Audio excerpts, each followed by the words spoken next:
Hello बेटा, तो आज की जो इलास्टिसिटी की जो सेकंड क्लास है उसमें जो लास्ट क्लास में जो हमने ख़त्म किया था उससे आगे कुछ न्यूमेरिकल्स हम और करते हैं। देखो, ये कोई एक यूनिफॉर्म रॉप है जिसका मास m, length l, area of cross section a और यंग मॉड्यूलस ऑफ इलास्टिसिटी वो y दिया हुआ है। आपको बताना है कि अपने वेट के कारण से, खुद के वेट के कारण से इसकी लेंथ में कितना चेंज आएगा। तो एक बात तो ये देखो कि यहाँ पे बेटा रोप का मास गिवन है तो हर पॉइंट पे टेंशन सेम नहीं रहेगी, यानी कि टेंसाइल स्ट्रेस भी सेम नहीं रहेगा, वो वेरी करेगा। तो देखो सबसे पहला ये क्वेश्चन करते हैं बेटा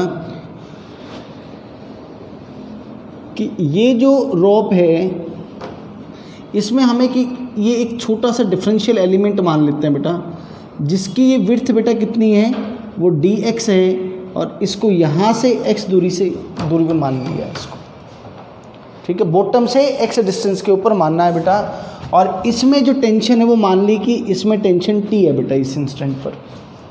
तो ये जो टेंशन T की वैल्यू आई होगी, ये कैसे आई होगी बेटा, ज़रा ध्यान से देखो भाई। टोटल मास m, इसकी लेंथ l, और ये जो लेंथ है इसकी जो हैंग कर रही है बेटा वो लेंथ कितनी है, वह लेंथ x है।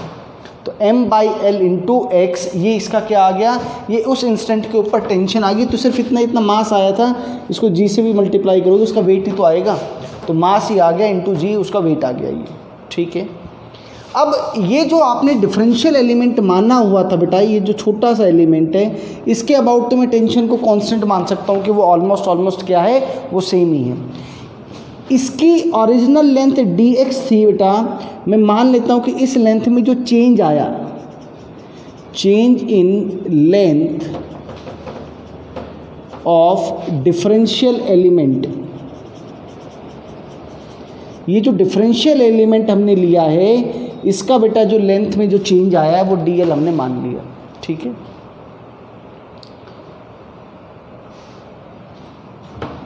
तो अब एक बात देखो कि आपके पास क्या आ चुका है, चेंज इन लेंथ जो dl है ये, और आपको बताना क्या है, आपको इंक्रीज इन लेंथ ही बताना है, यानी कि जो dl का जो इंटीग्रेशन वाली जो फॉर्म आई थी उसी तरीके से इसको करना है, ठीक है। अब एक बात देखो बेटा, ये जो आपका जो एलिमेंट है ना, ये वाला जो एलिमेंट की बेटा हम बात करते हैं, इसका जो मास रहेगा, कुछ मास dm मान लेते हैं बेटा उसका, वो मास इसका क्या आएगा इस छोटे से एलिमेंट का, that will be equal to m/l into dx। वो तो m/l इंटू dx आ जाएगा। तो वो जो डेल्टा एल का जो फॉर्मूला हम लिखते थे, अगर आपको सबको याद हो बेटा, डेल्टा एल हम क्या लिखते थे, FL/A इंटू वाई, ऐसे लिखा करते थे हम। तो ये जो डेल्टा एल है वो तो हमारे पास बेटा क्या है, वो तो dl है। इस इंस्टेंट पे जो फोर्स है बेटा वो तो टेंशन ही लगी हुई है, वो कितनी है बेटा tension, m/l into x into g a into y, l बेटा उसकी ओरिजिनल लेंथ, जो डिफरेंशियल एलिमेंट था उसकी ओरिजिनल लेंथ तो dx है, ये आ गया। अब टोटल चेंज अगर आपको कैलकुलेट करना है तो इसको इंटीग्रेट करना पड़ेगा बेटा आपको, mg/LAy, ये सब कांस्टेंट, इंटीग्रल x dx, और बेटा x 0 से l तक वेरी करेगा आपका। तो जो चेंज इन लेंथ आया बेटा वो कैसे आ गया, mg/LAy, और बेटा ये हो जाएगा x²/2, और 0 से l जब आप इसको इंटीग्रेट करेंगे तो यहाँ पे मैं इसको सॉल्व करता हूँ, डेल्टा l बेटा जो आएगा that will be equal to mg/LAy into l²/2। तो delta l is equal to बेटा क्या आ गया, ये आपका mg/L/A/2ay,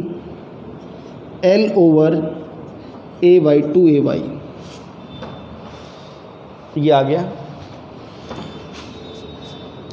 और delta l is equal to बेटा, इसको ऐसे लिख दूं,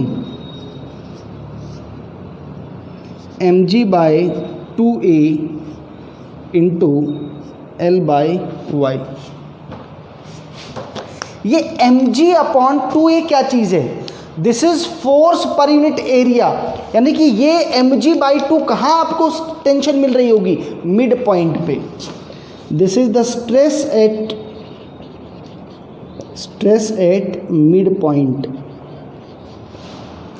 स्ट्रेस एट मिड पॉइंट। लेकिन ये जो फंडा था स्ट्रेस एट मिड पॉइंट वाला बेटा, वो हम तभी इस्तेमाल कर पाएंगे जब ये जो फोर्स का जो रिलेशन है, यानी जो टेंसाइल स्ट्रेस का जो रिलेशन है, that must be linear.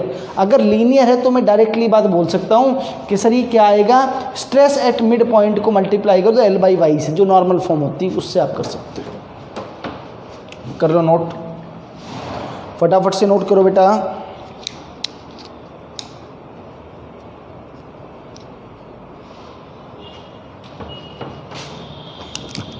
This is applicable only when there is a linear relation of tensile stress और tensile force with the x, दूरी के साथ linear relation होना चाहिए, तो हम इसको इस तरह से कर पाएंगे। ठीक है, और किसी भी पॉइंट का जो स्ट्रेंथ है बेटा, स्ट्रेंथ ऑफ एक पॉइंट लिख लीजिए सभी लोग बेटा, just write down A point. Strength of material, strength of material is measured by, strength of material is measured by stress, कि बेटा वो पर्टिकुलर जो मटेरियल है वो कितना स्ट्रेस झेल सकता है। जितना ज़्यादा वो स्ट्रेस का वैल्यू रहेगा उसका उतना ही ज़्यादा स्ट्रांग रहेगा, उतनी ज़्यादा उसकी स्ट्रेंथ रहेगी उस पर्टिकुलर मटेरियल की। चलो बेटा देखो ये क्वेश्चन हमने कर लिया। Now let us move to the next question. Now let us move to the next question। कह रहे कि wire is made up of, एक कोई वायर है उसकी डेंसिटी इस डेंसिटी से बनाया है उसको, उसका ब्रेकिंग स्ट्रेस आपको दे रखा है। अब ब्रेकिंग स्ट्रेंथ का मतलब आप समझो या ब्रेकिंग स्ट्रेस का मतलब समझो। भाई मान लो कि आप क्या करो, आपने कोई वायर ऊपर फिक्स कर दिया है, ठीक है, रिजिडली फिक्स कर दिया। अब आप उस पर फोर्स लगा के खींचते जा रहे हो, खींचते जा रहे हो, खींचते जा रहे हो। या कोई सिंपल कोई मान लो कोई कपड़ा ले लो आप, कोई या कोई सिंपल कागज़ ले लो, जब आप इसको खींचोगे तो क्या होगा, एक इंस्टेंट आ जाएगा जिस इंस्टेंट पे क्या हो जाएगा, वो चीज़ टूट जाएगी या वो चीज़ फट जाएगी, है ना। तो वो जो स्ट्रेंथ है, वो जो स्ट्रेस है जिसके कॉरस्पॉन्डिंग वो वायर टूट गया, उसको क्या बोलेंगे बेटा, ब्रेकिंग स्ट्रेस। समझ में आ गया। यानी कि the maximum stress that can be beared by that wire और that body is known as breaking stress. उससे ज़्यादा कभी भी हम उसको स्ट्रेस प्रोवाइड नहीं करेंगे। लिखो जरा नोट, किसी भी हालत में, किसी भी हालत में बॉडी की स्ट्रेस, किसी भी हालत में बॉडी की स्ट्रेस ब्रेकिंग स्ट्रेस से ज़्यादा नहीं होनी चाहिए, ब्रेकिंग स्ट्रेस से ज़्यादा नहीं होनी चाहिए। अगर ज़्यादा होगी तो क्या हो जाएगा बेटा, ज़्यादा होगी तो वो टूट जाएगा। तो देखो बेटा ये क्वेश्चन में आपको दे रखा है कि यानी कि ये बात मुझे समझ में आ गया कि सर क्या होना चाहिए कि जो स्ट्रेस इन द बॉडी है, या मैं ऐसे लिख दूँ बेटा, maximum stress in the body और in the wire, it should be less than equal to the breaking stress. It should be less than equal to the breaking stress. तो भाई एक बात देखो जरा,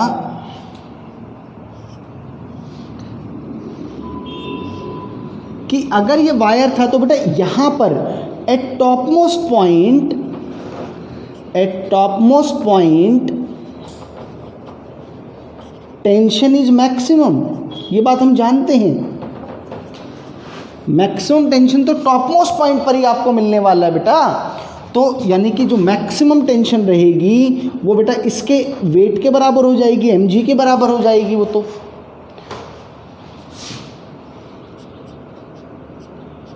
तो देखो बेटा आपको क्या गिवन है क्वेश्चन के अंदर, ब्रेकिंग स्ट्रेस आपको गिवन है। तो हम ये वाला फॉर्मूला यूज़ करते हैं, मैक्सिमम स्ट्रेस यानी कि mg डिवाइडेड बाय बेटा a, it should be less than equal to the breaking stress. Breaking, इसको बेटा ब्रेकिंग स्ट्रेस को मैं ऐसा लिख लेता हूँ TB, this is the breaking stress. बेटा m को क्या लिख सकते हैं, मास को डेंसिटी इंटू वॉल्यूम। तो डेंसिटी तो इसकी रो हो गई into a into L into G by A, it should be less than equal to this, A से ए कैंसिल आउट हो गया बेटा। सो एल की वैल्यू क्या आ गई, L should be less than equal to breaking stress divided by rho into जी।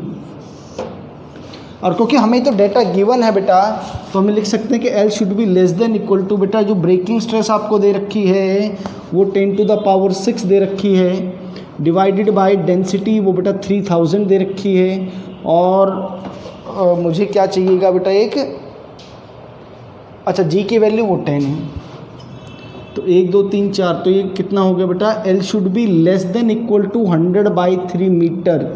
तो बेटा एल की जो मैक्सिमम वैल्यू हो सकती है that should be in this case is 100/3 metre. और जनरल रिजल्ट जो इस तरह का आएगा that will be breaking stress divided by rho into G, breaking stress divided by rho into G, है ना। इस कैटेगरी का जो ये क्वेश्चन है इसका आपको क्या याद होना चाहिए, ये फॉर्मूला आप याद भी रख सकते हैं, breaking stress divided by rho into G. बड़ा सिंपल सा है बेटा। स्क्रीन पोज करके नोट करो बेटा जल्दी से।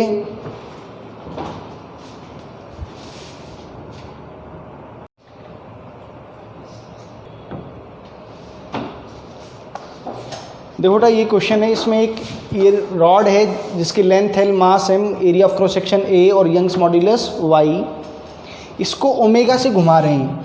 तो जब आप इसको ऐसा घुमाओगे तो उस केस में इसमें टेंशन प्रोड्यूस होगी, उस टेंशन के कारण से उसकी लेंथ में कुछ चेंज आएगा, वो आपको बताना है वो चेंज इन लेंथ कितना होगा। देखो बेटा हम क्या करते हैं कि एक डिफरेंशियल एलिमेंट मान लेते हैं कोई,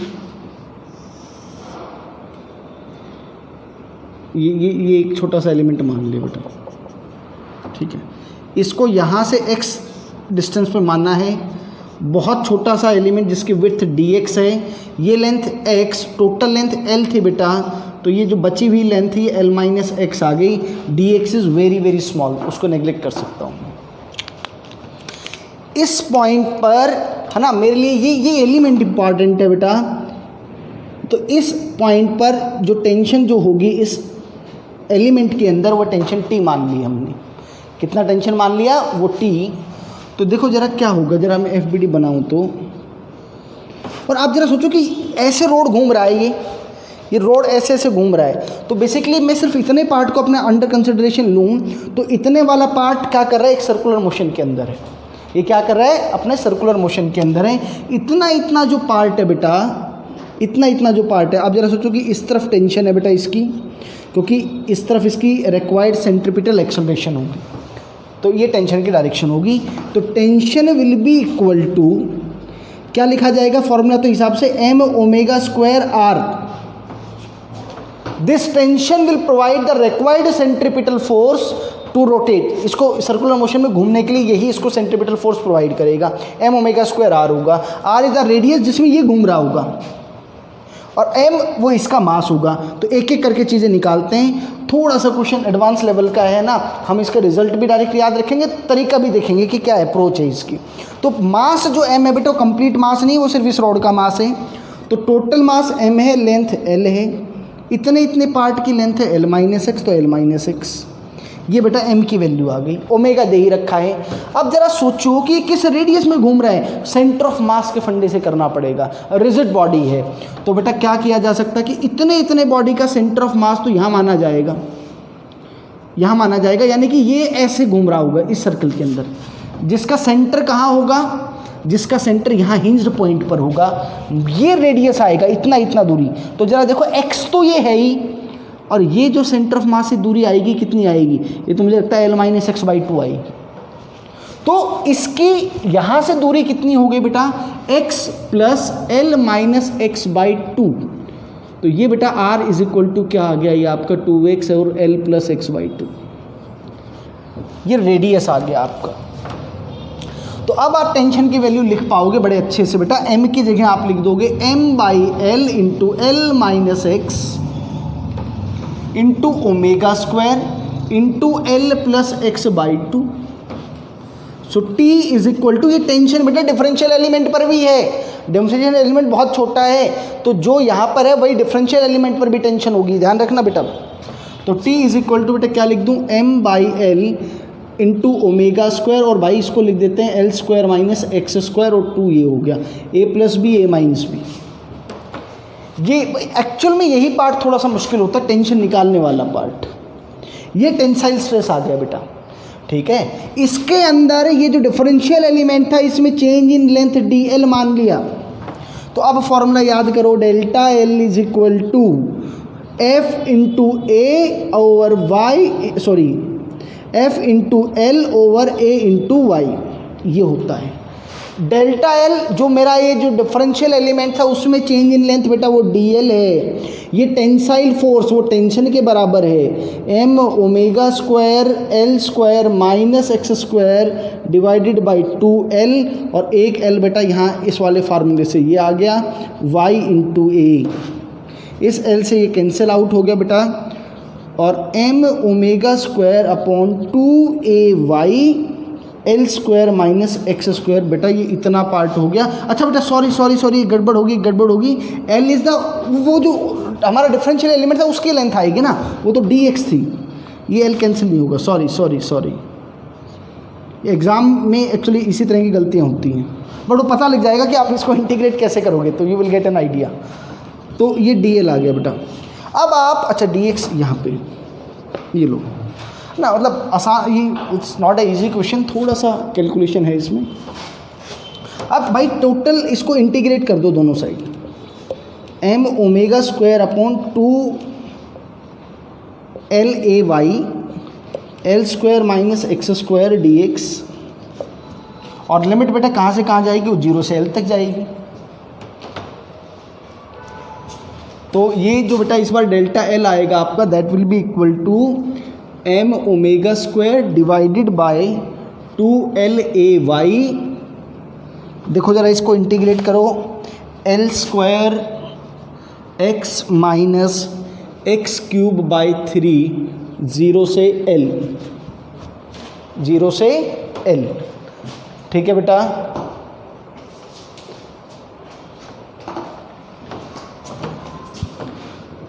M omega square over 2l upper limit minus lower limit, l cube minus l cube by 3, m omega square over 2l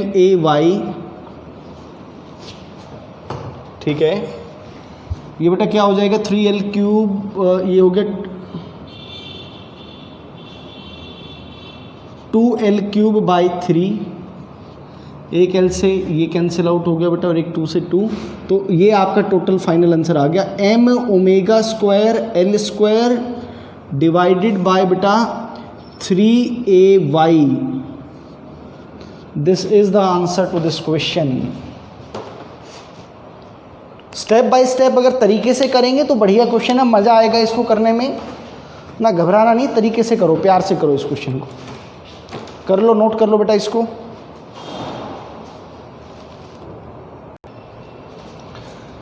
देखो बेटा अब ये वाला क्वेश्चन करते हैं, तो जो अभी जो क्वेश्चन किया था, जो हम रोड को घुमा रहे थे, उस केस में कहता है कि मैक्सिमम वैल्यू ओमेगा की क्या होनी चाहिए ताकि वो जो रोड जिसको आप घुमा रहे हो वो ब्रेक नहीं, वो टूटे नहीं। ब्रेकिंग स्ट्रेस आपको दे रखा है, आइडिया ऑलरेडी मैं डिस्कस कर चुका हूँ बेटा कि जो ब्रेकिंग स्ट्रेस है that should be less than equal to, sorry that should be greater than equal to जो भी आपका यहाँ पे क्या लगेगा, स्ट्रेस लगेगा, मैक्सिमम स्ट्रेस जो हो सकता है। अब स्ट्रेस की बात अगर मैं करूँ उससे पहले टेंशन की बात करते हैं बेटा। टेंशन वेरिएबल आया था बेटा, टेंशन आपका क्या आया था, m omega square l square minus x square divided by 2l। ये टेंशन हमने कैलकुलेट किया था पिछले क्वेश्चन में, आप अगर देखेंगे तो ये आंसर ये आया था। तो जो मैक्सिमम टेंशन होती है ना, मैक्सिमम टेंशन बेटा कहाँ होगी, आप जरा यहाँ से देखो, x इक्वल टू 0 पर होगी। x इक्वल टू 0 का मतलब बेटा आपने x कहाँ से, हिंज पॉइंट से मेज़र किया था, तो इस पॉइंट पर क्या रहेगी, आपकी मैक्सिमम टेंशन रहेगी बेटा। और यहाँ पे x की वैल्यू 0 थी, आप याद होगा आपने ऐसे x एलिमेंट मानना था, ये एलिमेंट मानना था। तो बेटा यहाँ पे जो टेंशन टी मैक्सिमम जो हो सकता है, टी मैक्सिमम बेटा कितना होगा, m omega square l square minus 0 का स्क्वायर डिवाइडेड बाई 2l। तो बेटा ये कितना आ गया, m omega square l by 2। This is the maximum tension. यानी कि बेटा छोटे छोटे सवाल यहाँ से पूछे जा सकते हैं, जरूरी नहीं है कि इतना बड़ा कोई सवाल आपसे पूछेगा। एग्जाम में कोई यही पूछ ले कि इस एंड से उस एंड पे जा रहे हो तो टेंशन घट रही है कि बढ़ रही है कि कांस्टेंट रह रही है। आपको पता होना चाहिए कि अब आप जब यहाँ से इस तरफ जाओगे तो x की वैल्यू बढ़ती जाएगी, टोटल जो फैक्टर था उसमें से घटती हुई वैल्यू जा रही है। आप जैसे इधर से उस तरफ जाओगे tension goes on decreasing, minimum tension यहाँ, मैक्सिमम यहाँ, और यहाँ से यहाँ, और बढ़ेगी कैसे, लीनियरली नहीं घटेगी, पैराबोलिकली घटेगी, एक्स स्क्वायर के फैक्टर से घटेगी बेटा। चलो बहुत बढ़िया, टी मैक्स की वैल्यू आ गई। हम अपना सवाल करते हैं। तो sigma b greater than equal to maximum stress, तो बेटा मैक्सिमम टेंशन तो यही है, और इसको इसके एरिया से डिवाइड कर दो। यहाँ से बेटा अपना क्या आ जाएगा, omega square should be less than equal to 2 sigma b by a m into l.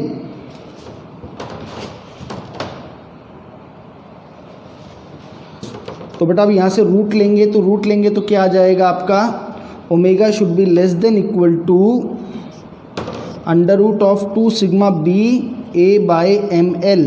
तो बेटा जो मैक्सिमम वैल्यू होगी वो इसी के बराबर आ जाएगी। This is the maximum omega, जिससे कि इसको घुमाया जाएगा। नोट करो बेटा, बढ़िया क्वेश्चन था ये भी। This is also good question. आज की क्लास में वो नहीं है, बेबी क्वेश्चन डिस्कस नहीं कर रहे हैं कि मतलब एल रखा, एम रखा और फिर आंसर आ गया ना, जैसा कि लास्ट क्लास में हुआ था। This is going to be good class. बाकी भी बढ़िया ही रहते हैं वैसे तो, बट मतलब ये थोड़ा सा एडवांस लेवल। चलो अगला क्वेश्चन देखो, अगला भी बहुत बढ़िया क्वेश्चन है। देखो आप थोड़ा सा एक पॉइंट नोट करना कि जो आइडिया ऑफ क्वेश्चन डिस्कस कर रहे हैं, सिमिलर टाइप की टेक्निक कहीं ना कहीं आप यूज़ करेंगे, चाहे वो मैग्नेटिज्म में यूज़ करेंगे, जैसे इस क्वेश्चन को करेंगे तो सेम आइडिया से मैग्नेटिज्म में, सेम आइडिया से लिक्विड वाला जो सोप बबल वाले जो क्वेश्चन होते हैं वो, या बिल्कुल इसी टाइप के इलेक्ट्रोस्टैटिक्स के अंदर जो रिंग वाले क्वेश्चन, तो सेम आइडिया से डिस्कस किए जाएंगे बेटा। ये क्वेश्चन देखो क्या कह रहे हैं कि कोई यूनिफॉर्म रिंग है, इसको अपने एक्सिस के अबाउट ओमेगा से घुमाया है, इसके रिंग में आपका जो रेडियस में क्या चेंज आया ये बताना है। तो भाई देखो क्या होगा कि ये रिंग है, अब इसको जब आप घुमाओगे तो इसमें तनाव पैदा होगा, स्ट्रेस पैदा होगा, ठीक है, स्ट्रेस आएगा वो। तो भाई स्ट्रेस आएगा तो मैं कहता हूँ एक छोटा सा, बहुत छोटा सा ये एलिमेंट कंसिडर कर लेता हूँ भाई मैं। अच्छा इसका रेडियस आर दे रखा है, इस एलिमेंट पे ही फोकस करते हैं बेटा, ठीक है जी। तो इसको इस तरीके से डील करते हैं। ये टेक्निक ये सेम रहेगी, टेक्निक याद रखना, बहुत जगह टेक्निक काम आएगी। जब भी सर्कुलर रिंग के अंदर टेंशन की बात आएगी the technique remains the same. तो बेटा ये एंगल बाइसेक्टर मैंने ले लिया, ये एंगल डी थीटा बाई 2 लिख देता हूँ, ये भी डी थीटा बाई 2 लिख देता हूँ। ये लिखने का कारण है टोटल एंगल तो कुछ थीटा ही रहेगा और ये मैंने बाइसेक्टर मान लिया। इस पॉइंट पर बेटा टेंजेंशियली टेंशन लगेगी, इस पॉइंट पर भी जो स्ट्रेस, जो टेंजेंशियल स्ट्रेस है वो ऐसे लगे, स्ट्रेस नहीं सॉरी टेंजेंशियल टेंसाइल फोर्स। तो अब देखो ज़रा ध्यान से, जो लोग पहली बार लेक्चर देख रहे हैं, ये डी थीटा बाई 2, तो बेटा ये डी थीटा बाई 2, ये डी थीटा बाई 2, ये 90 माइनस डी थीटा बाई 2, तो ये एंगल डी थीटा बाई 2, ठीक है। इसको भी रिजॉल्व कर लें बेटा सिमिलर वे से, है ना। ये एंगल कितना आ जाएगा आपका डी थीटा बाई 2। इसको जब मैं रिजॉल्व करता हूँ तो देखो बेटा क्या आएगा, t cos of d theta by 2, और बेटा ये इधर क्या आ जाएगा, t sine of d theta by 2। इसको फिर से रिजॉल्व कर लो बेटा, ये t sine of d theta by 2 और ये t cos of d theta by 2। भाई ये हॉरिजॉन्टल प्लेन के अंदर हो रहा है, ये बात ध्यान रखना। एक तो कैसे हो रहा है, ये रिंग ऐसे ही हॉरिजॉन्टल प्लेन के अंदर घूम रही है। जो ये टेंशन जो आया आपका, जरा हॉरिजॉन्टल प्लेन में ऑब्जर्व करने की कोशिश करो, टेंशन टुवर्ड्स द सेंटर आ रहा है। तो कभी भी गलती से ये मत कर देना कि ये जो रिक्वायर्ड, पहले तो यहाँ देखो कि नेट फोर्स बेटा ये आ रही है, ये t cos D theta by 2 और T cos D theta by 2 ये तो कैंसिल आउट हो गया। नेट जो फोर्स आ रही है, आप ये ध्यान रखना, ये सेंटर है, वो आई बेटा 2t sine of d theta by 2। अब कुछ लोगों के दिमाग में आएगा सर इसको बराबर कर दो ना, सेंट्रीपिटल फोर्स है में ओमेगा स्क्वायर आर के बराबर। या कुछ लोगों के दिमाग में आएगा कि सर mg तो लगाया ही नहीं। भैया mg तो लगेगा ना, लेकिन लगाया ही नहीं सर ने तो। भैया जिस प्लेन में आप डील कर रहे हो और जिस प्लेन में mg लगेगा, दे बोथ आर परपेंडिकुलर। ये तो लग रहा है आपका, ये तो ये वाली जो टेंशन लगी बेटा, ये हॉरिजॉन्टल प्लेन में ऐसे है, रिंग ऐसे घूम रही है, तो ये तो इधर आया है और mg इधर लगेगा। mg का कोई लेना देना नहीं है बेटा। अच्छा, ये इतनी पार्ट ये सर्कुलर मोशन में, इसका मास भी तो कुछ dm होगा, वो dm लिखो जरा पहले तो। dm क्या होगा अभी, टोटल मास m है और टोटल लेंथ 2 पाई r है, इनटू इतनी लेंथ, ये arc r d theta. Total बेटा ये एंगल सेंटर पे कितना बनेगा, d थीटा, और रेडियस r था, m अपॉन 2 पाई r into r d theta. आज तुम सब के तोते उड़ गए मुझे लग रहा है, बिल्कुल 2 पाई डी थीटा, ये dm आ गया बेटा।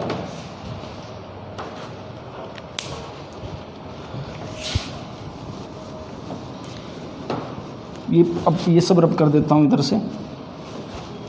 चलो भाई बहुत बढ़िया, ये dm की वैल्यू आ गई बेटा आपकी, m upon 2 pi into D theta. चलो जी, तो अब क्या करते हैं भाई, ये जो है 2t sine d theta by 2, it should be equal to dm omega square r। It should be equal to dm omega square r। अब भाई देखो एंगल इतना स्मॉल है, कल की क्लास में भी बताया था, लास्ट क्लास में, sine d theta by 2 is approximately equal to d theta by 2, है ना। 10 के केस में बताया था कि मतलब आप 10 डिग्री का भी चेंज कर लेते हो तो 1% की भी वैल्यू में चेंज नहीं आता है, इतना क्लोज रहता है। चलो तो बेटा ये क्या लिख दूँ, 2t into D theta by 2 बराबर dm की जगह बेटा क्या लिख दूँ, m upon 2 pi d theta into omega square into r। D theta से डी थीटा और इस 2 से 2 कैंसिल आउट हो गया, t की वैल्यू आ गई जो मैं निकालना चाहता था। एक्चुअल में सारा खेल इसी का चलता है। अब जब भी क्वेश्चन आए ना, फिजिक्स में कोई क्वेश्चन आएगा तो ये इंपॉर्टेंट है कि चाहिए क्या, है ना। मतलब ऐसे करते जा रहे हैं, कुछ भी करते जा रहे हैं, आइडिया ये होना चाहिए चाहिए क्या। जब भी कोई सवाल आएगा जिसमें जो इस कैटेगरी का क्वेश्चन होंगे ना, जिसमें हमसे चेंज इन लेंथ पूछा जाएगा या कोई भी स्ट्रेस स्ट्रेन का सवाल होगा, 90% केस में बेटा आप बिना टेंशन के तो सवाल ही सॉल्व नहीं कर पाओगे। तो आपको सबसे पहले क्या करना है, you have to get the value of tension, t की वैल्यू चाहिए होगी आपको। वो उसके लिए तरीका यही है, दिस इज़ द वे कि वो कैसे आएगा। This is not physics, this is maths, ठीक है। फिजिक्स तो इतना ही है, अब फिजिक्स का यूज़ होगा ना। टी की वैल्यू आ गई है भाई, यही जो है ये टी की वैल्यू आ गई है। अब मैं ये बात जानता हूँ क्या बेटा कि डेल्टा एल, देखो जरा ये फिजिक्स तो इतनी सी है, ये लो एफ एल ओवर ए वाई। अब यहाँ फिर से अपना दिमाग यूज़ करना है। डेल्टा एल किसके अंदर आएगा, टोटल जो वायर की लेंथ थी, है ना बेटा। डेल्टा बेटा किसमें, 2 पाई आर, ये बेटा टेंसाइल फोर्स है, m omega square r upon 2 पाई। l ये ओरिजिनल लेंथ, किसकी लेंथ, पूरे वायर की लेंथ, वो 2 पाई r है, 2 पाई r। a बेटा area of cross section a है और ये y है भाई। 2 पाई में तो कोई चेंज नहीं आने वाला, 2 पाई तो बाहर ले आओ, into delta R. This is the change in radius, जो सवाल की डिमांड है, जो पूछा गया है। इस 2 पाई से 2 पाई हटाओ जरा एक बार, m omega square r square upon A Y, और भाई 2 पाई ये लो आपका delta R is change in radius, ये आंसर आ गया भाई। m omega square r square upon 2 pi ए वाई। ये देखो बड़ा सुंदर सा रिजल्ट आ गया ये आपका, m omega square r square upon 2 pi A y. Answer is not important but the technique to get this answer is very important. करो बेटा नोट, फटाफट से नोट कर लो।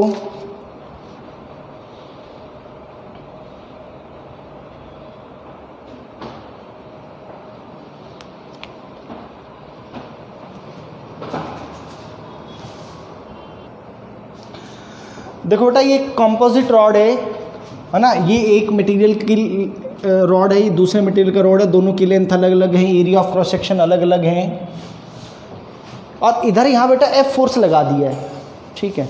और क्योंकि मास नहीं दे रखा है ना, छोटी छोटी चीज़ें हैं जो एग्जाम में आपको क्या करेंगी, फ्रस्ट्रेट कर देंगी, है ना, विचलित कर देंगी थोड़ा सा कि अब क्या करूँ, इसमें तो वो कुछ दे ही नहीं रखा है कि यहाँ पे एफ है, तो अब वो कैसे अलग अलग पॉइंट पे टेंशन निकालूँ। अब थोड़ा सा ध्यान से देखो कि हमेशा अब तक जब मैं लिखता आया था तो मास ज़रूर लिख रहा था रॉड का, इस केस में मास नहीं दे रखा है, इसका मतलब लाइट रॉड है। अगर एग्जाम में मास नहीं लिखा आना है तो विचलित नहीं होना है, खुश होना है, तो आसान सवाल बन गया, वो जो टेंशन निकालने का जो काम था वो आसान हो गया मेरे लिए। तो बेटा अभी अगर यहाँ पे F है तो हर एक पॉइंट के ऊपर जो टेंसाइल फोर्स रहेगा वो F ही रहेगा, वो सेम रहेगा, थ्रू आउट सेम रहेगा। हो गया सवाल। टोटल इलोंगेशन आपसे पूछा है तो इसके अंदर इलोंगेशन डेल्टा L1 मान लो, इसके अंदर इलोंगेशन डेल्टा L2 मान लो। टोटल इलोंगेशन जो आएगा बेटा वो क्या आ जाएगा, वो डेल्टा L1 जमा डेल्टा L2 आ जाएगा। बताओ क्या दिक्कत है। फॉर्मूला क्या है आपका, फॉर्मूला है FL, तो बेटा इसकी original length L1 over A1 into Y1 जमा F सेम ही है L2 over A2 into Y2। Simple mains type question, NEET type question, simple question.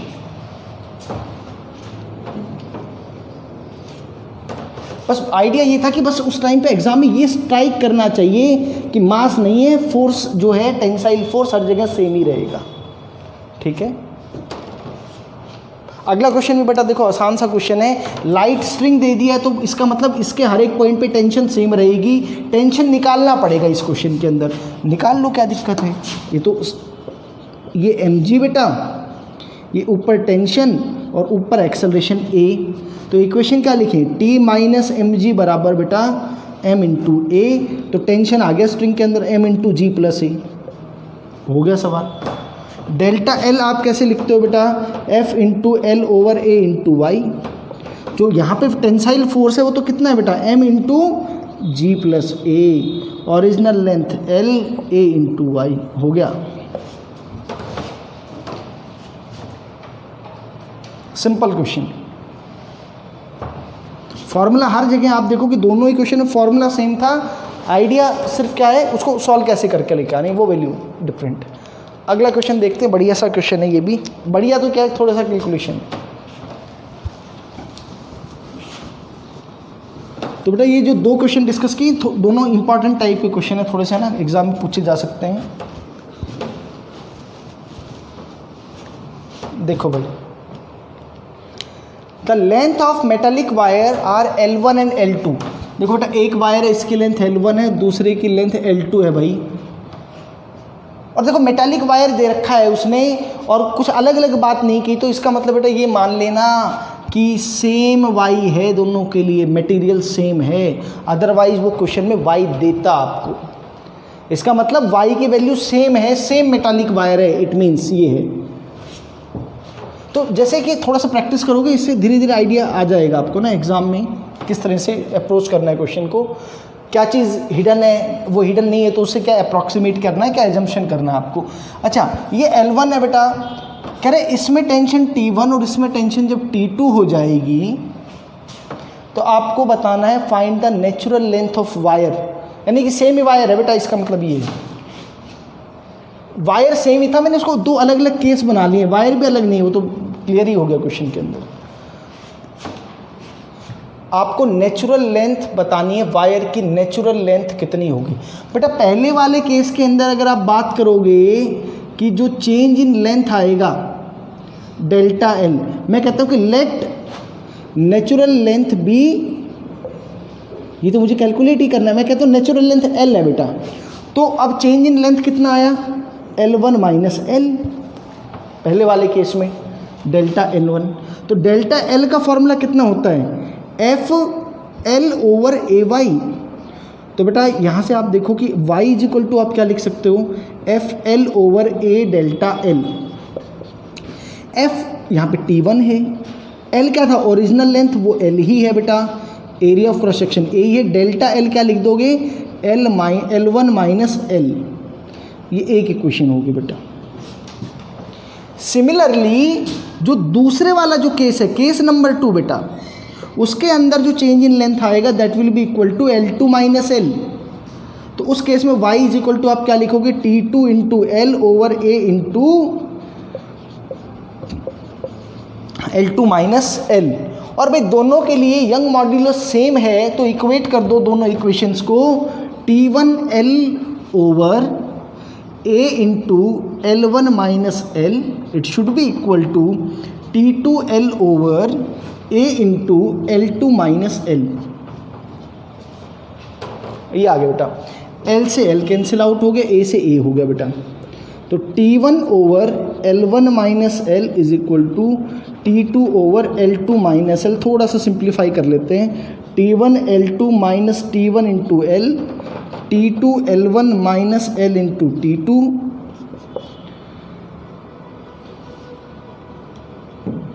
तो बेटा ये आपका क्या हो गया, T2 L1 minus T1 L2 is equal to T1 minus T2 into l, और ये आपकी L की वैल्यू आ गई है T2 L1 minus T1 L2 over T1 minus T2। This is the answer to this question. तो एक और बेटा क्लास रहेगी इस पे, थोड़ा सा जो स्ट्रेस स्ट्रेन कर्व है वो बच गया है, कुछ 2-3 क्वेश्चंस और रह गए हैं वो जो कि उस पे है, शियर स्ट्रेस के ऊपर जो क्वेश्चंस करने वो रह गया है, वो नेक्स्ट क्लास में करेंगे, that will be the last class for this topic. ठीक है, थैंक यू।